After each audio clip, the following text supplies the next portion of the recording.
we actually wanted to ascertain from an engineering point of view as to why the collapse of the wall had happened. Uh, it was because this was an older structure that was there. We wanted to ascertain that fact, whether the fact is correct or not, and the drainage aspect of it, whether the storm drainage for the structure was prepared or not.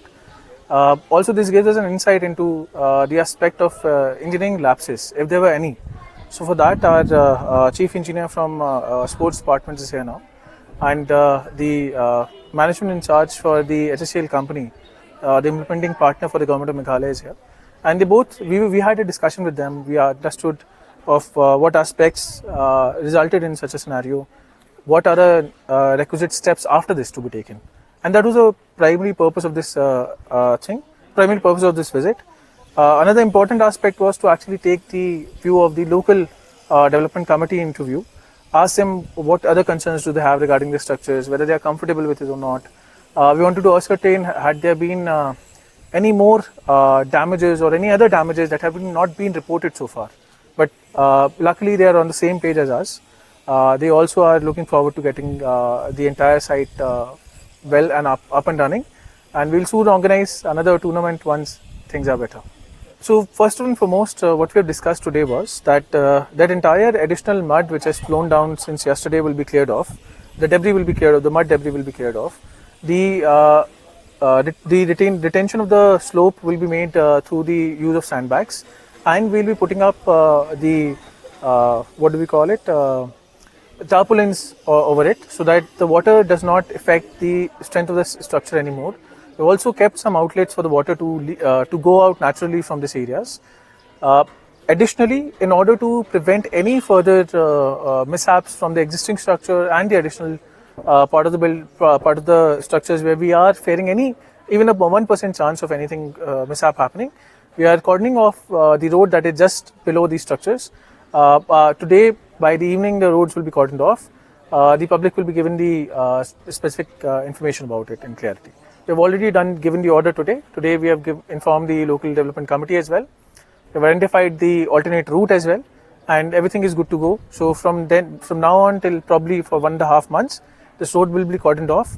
The reconstruction activity and the renovation activity will be taken up. And once monsoon gets over, we are in a safer space. We'll restart it for the remaining part of the wall to be constructed. So at this point of time, we want to look at a timeline of 20 to 30 days at most.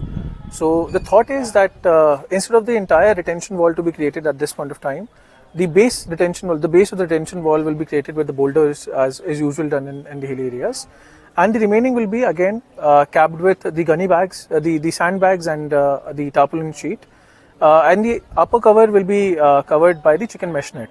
So that the functioning of the ground could be initiated as soon as possible.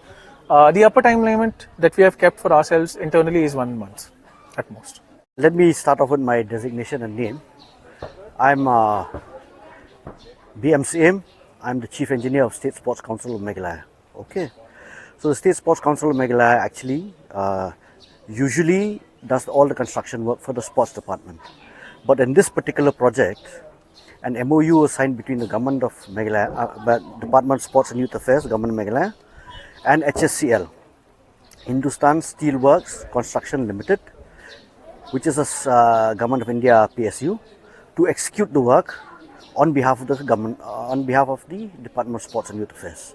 So basically, SSCM is not executing this work. The whole execution of the work is being carried out by HSCL. So that is the thing. So the sports Department of Sports and Youth Affairs hands over the money to HSCL, and HSCL actually does all the engineering works and the payment of bills, and all that is being handled by HSCL. So my visit here is because we are also an engineering wing of the sports department. We have seen this mishap that has happened here. So we were sent here to assess the damage and to prevent any further damage, so that under all the mitigation measures that need to be carried out, so that this is stopped at this point in time. This whole damage is stopped at this point in time. So this is the main purpose of the main purpose of the visit. Yes, we have as I told you earlier, this The main executing agency is basically HSCL. So what we can do is just on an advisory role, we can advise HSCL, but they have their own technical team, they have their own technical designers who will finally take a call on that. But as per my what we have seen is the road that is leading here should be actually closed because the walls have actually collapsed. So to prevent any danger of collapsing on anyone walking on the road or you traveling on the road, this should ideally be closed for the section till the time that it has been repaired. Considering that this is the monsoon, so a complete reconstruction of the wall, which is a requirement, cannot be done as of now. However, temporary measures like a stone masonry wall or a gabion wall or with sandbag walling and all to prevent further damage has been advised to HSCL. But however, that's the call that HSCL has to take. Secondly, the high mast, we are planning to remove the lights. I had suggested that removing the lights of the high mast so that the wind load and things like that are not, they do not have an effect on the structure of the pole. At the same time, I think this part, yes, no doubt about that. But considering that the earth below has already been eroded, so I think there's some extra precaution that needs to be taken just for the sake of safety of the people around. This basically the HSCL has taken note of whatever we have inputs that we have given. They will have again go back to their own technical team and get it certified, and from the designers as well as from the people who have given the design for the high mast, the design for the retaining walls. So they will take a call. Once they have taken a call, they will execute the work, and in probably in another 2 or 3 weeks time, I most probably could come again and have a look at this what has been done.